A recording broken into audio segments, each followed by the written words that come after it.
제목은요, 거짓에서 구원하는 말씀이라는 내용입니다.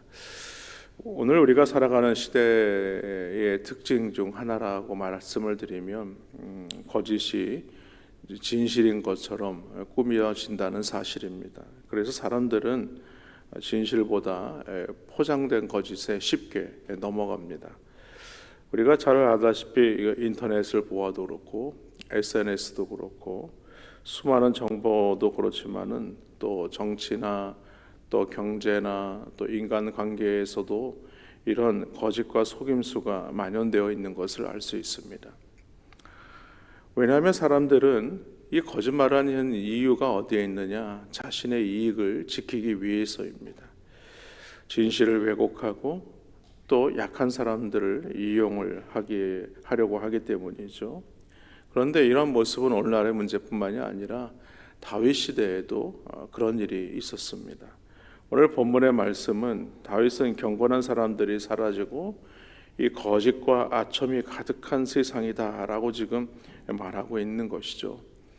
그래서 오늘 이 새벽에서 우리가 거짓에서 구원하는 말씀이 무엇인가 함께 말씀을 몇 가지로 살펴보려고 합니다. 그 첫 번째가 뭐냐면 시인은 경건한 사람이 끊어지는 것을 슬퍼하고 있다는 사실입니다. 오늘 1절 말씀에 보니까 여호와여 도우소서 경건한 자가 끊어지며 충실한 자들이 인생 중에 없어지나이다 라고 얘기하죠.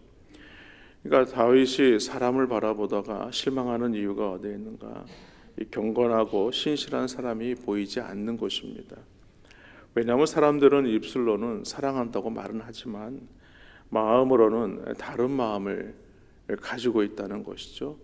한마디로 거짓말을 가지고 있다는 것입니다. 그래서 2절 말씀에 보니까 그들이 이웃에게 각기 거짓을 말하며 아첨하는 입술과 두 마음으로 말한다라고 얘기하죠. 그러니까 두 마음이 무엇이겠습니까? 나뉘어진 마음입니다. 여기 아첨을 보면요, 우리는 아첨이 꼭 상대를 위한 말처럼 또 상대에게 아부하는 것처럼 그렇게 보이지만 이 아첨이라는 말은요, 결국은 자신을 위한 말입니다. 어떻게 하면 자신이 이 아첨을 통해서 자신을 나타내고 자신을 드러내려고 하는 것인가? 그러니까 두 마음은 이 겉과 속이 다른 마음을 말하는 것이죠. 창세기 3장에 보면 우리가 잘 알고 있는 이 창조 사건에서 사탄이 이 아담을 찾아와서 또 아담과 하와를 찾아와서 하는 거짓말이 있습니다. 그러니까 먹지 말라, 선악을 알게 하는 나무에서 열매를 먹지 말라라고 하신 말씀을 무엇으로 바꾸나 결코 죽지 않는다 이 말로 바꿉니다. 그러니까 이 거짓은 무엇에부터 시작되냐면 진실인 것인 양 포장되어서 그것을 살짝 비트는 것입니다. 다시 말해서 아첨하는 입술이란 무엇인가? 사람들 마음에는 시기하는 마음이 있고 미워하는 마음들이 있습니다. 그래서 앞에서는 웃지만 뒤에서는 비난하기가 일수라는 것이죠. 말은 우리가 그렇게 말을 합니다. 앞에서는 우리가 말하지 않지만 보이지 않는 곳에서 누구나 다 임금님 귀는 당나귀 귀라는 말이 있다시 그렇게 말하지 않느냐는 거예요. 이처럼 죄는요, 언제나 입술을 먼저 더럽히는 것을 알 수 있습니다.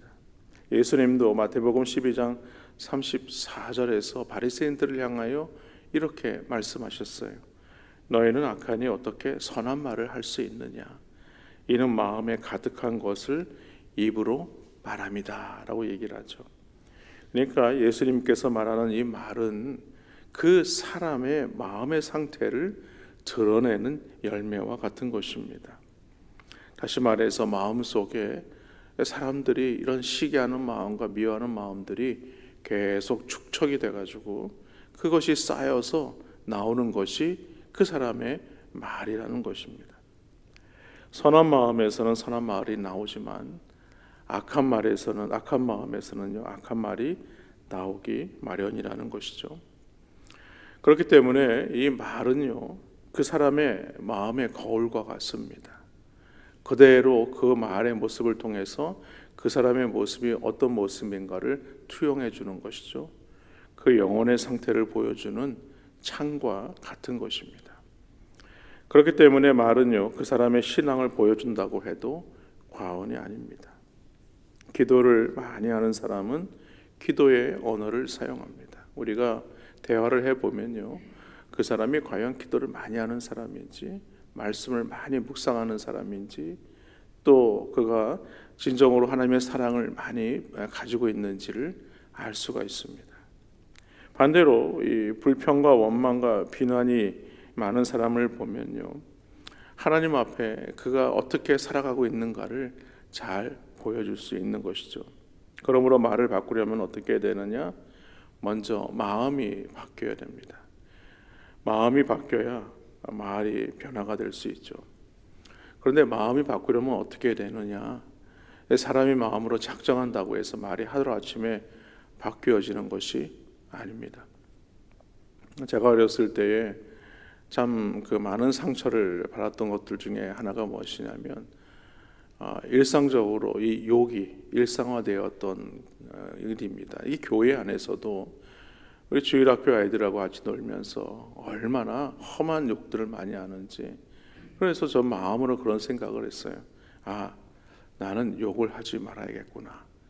그래서 할 수 있는 대로 우리가 필요 이상의, 우리가 어느 정도를 제한을 하긴 하지만은 욕을 아예 하지 않으려고 참 노력을 많이 했습니다. 그러니까 이 욕을 하지 않는다는 것은 그냥 말로만으로서가 아니라 마음으로도 마찬가지죠. 마음으로도 그렇게 하지 말아야 하는 것이죠. 그러면 우리가 어떻게 해야 되느냐? 성령을 의지해야 합니다. 성령은요, 우리의 마음을 새롭게 하십니다. 그리고 언어 생활도 변화시키게 되죠. 그러므로 우리는 이 거짓말을 하는 사람들의 모습을 보면 그 사람들이 단순히 말에만 문제가 있는 것이 아니라 이 마음에 문제가 있다는 것을 알 수가 있습니다. 그러므로 우리는 스스로 질문해 보아야 됩니다. 과연 나는 내 말과 삶이 일치하는 경건하고 신실한 삶을 살고 있는가? 한번 체크해 보셔야 되는 것이죠. 두 번째는요, 교만한 입술은 반드시 심판이 임한다는 사실입니다. 다윗은 악인의 말을 이렇게 묘사하죠. 4절 말씀에 보니까 그들이 말하기를 우리가 혀가 이기리라, 우리 입술은 우리 것이니 우리를 주관할 자 누구리요 하밀이니로다 라고 이렇게 얘기하죠. 그러니까 우리의 혀가 이긴다라는 것은요, 말의 힘으로 모든 것을 지배할 수 있다는 교만입니다. 사람들은 대체로 잘 말하는 것이 쉽지 않습니다. 그런데 어떤 사람들을 보면 참 말을 잘하는 사람들이 있어요. 그런데 그 말을 잘하는 것을 선한 영향력으로 끼쳐야 되는데 그것을 자기의 어떤 유익을 위해서 말을 잘하는 사람들이 있습니다. 이 생각은 뭐냐면 말의 힘으로 모든 것을 지배할 수 있다는 교만입니다. 그래서 진실보다 거짓말이 더 강하다고 믿기 때문에 거짓으로 사람을 조종하려고 하죠. 오늘날에도 여러분 가짜뉴스, 거짓된 어떤 정보들이 진실을 이기는 모습들을 얼마나 우리는 많이 봅니까? 그러나 성경은 다르게 말씀합니다. 잠언 12장 22절 말씀에 보면은 거짓 입술은 여호와께 미움을 받아도 진실하게 행하는 자는 그의 기뻐하심을 받느니라라고 했습니다. 여기 진실하게 말하는 자라고 하지 않고 진실하게 행하는 자다라고 이렇게 말하는 것은 이 진실이 단순한 언어의 문제가 아니라 그 삶의 문제임을 말하는 것입니다.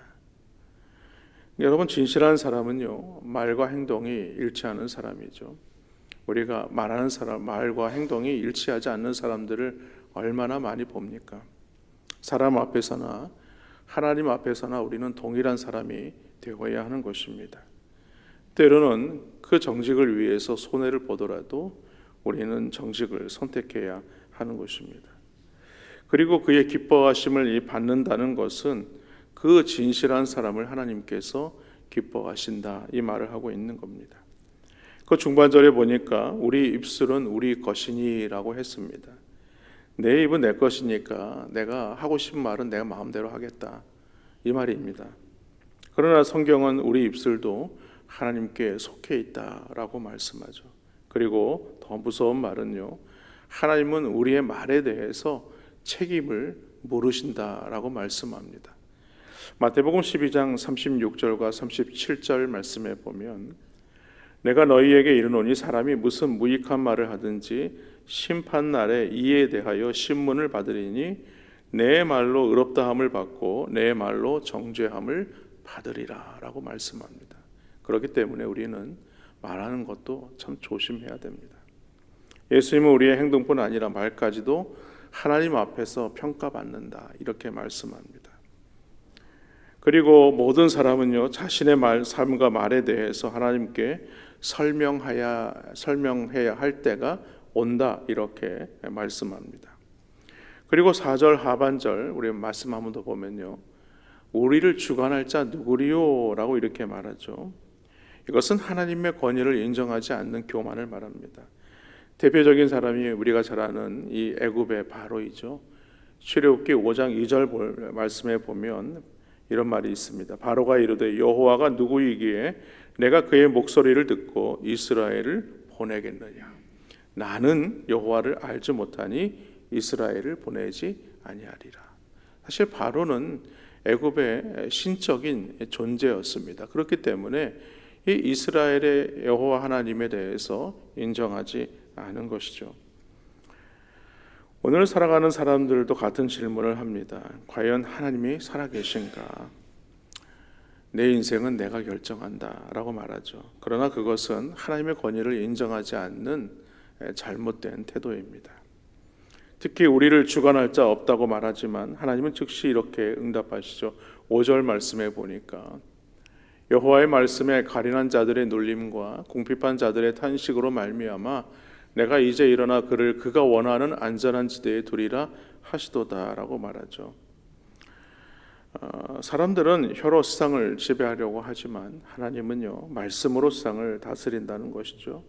그리고 하나님의 진리는 영원하다는 말씀입니다. 그래서 성경은요 오늘 말씀에서 우리에게 말하고 있는 이 혀의 위험성을 계속해서 경고하고 있는 것입니다. 우리가 혀에 대한 말씀을 찾아보면 야고보서 3장에 대해서 그 혀가 무엇인가를 분명히 밝히고 있습니다. 작은 불이다. 작은 불이라고 하죠.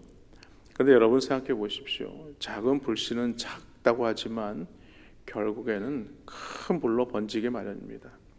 산불이 처음부터 큰 불로 시작된 것이 아닙니다. 등산객이 담배꽁초나 잘못 버렸다가 그것이 산을 전체를 태워버리는 것입니다. 작은 말 한마디 때문에 가정을 무너뜨리고 또 교회를 분열시키고 평생의 관계를 깨뜨리게 되는 것입니다. 그러나 한마디 격려는 어떻습니까? 사람의 영혼을 살리는 것입니다. 그러므로 성도의 입술은요 감사의 입술이 되어야 되고 또 복음을 전하는 입술이 되어야 되고 사람을 세우는 입술이 되어야 하는 것입니다. 마지막으로 오늘 하나님의 말씀은요 반드시 자기 백성을 지킨다라는 거 말씀합니다. 오늘 6절 말씀에 보니까 시편 전체의 핵심적인 이 말씀이 6절 말씀인데요. 여호와의 말씀은 순결함이요 흑도가니에 7번 단련한 은 같도다라고 얘기를 하죠. 하나님의 말씀은 무엇과 같은가? 은을 7번 단련한 것처럼 완전하다. 그러니까 은이라는 것은 처음부터 지금처럼 이렇게 세밀하게 그것을 걸러낼 수는 없었을 것이지만 이전에도 그 은을 추출하기 위해서 은에 많은 불순물들이 들어가 있지 않겠습니까? 그것을 도가니에 놓고 강한 불을 계속해서 7번이나 걸렀다는 것이죠. 그래서 나머지는 다 태워버리고 순수한 은만 남겼다라고 말하는 것입니다. 여기서 7이라는 것, 7이라는 것은요 완전한 하나님의 말씀을 말합니다. 그러니까 거짓도 실수도 변함도 없다라고 지금 말하고 있는 것이죠. 그래서 하나님의 말씀은 오늘 영원하다 7절에서 그렇게 말씀하고 있습니다. 사랑하는 성도 여러분, 오늘 시편 12편은요 절망으로 시작하지만 소망으로 끝내는 것을 알 수가 있죠. 그래서 사람은 거짓말을 할 수 있지만 하나님은 그렇지 않다, 신실하시다. 세상은 변화이지만 하나님의 말씀은 결코 변하지 않는다.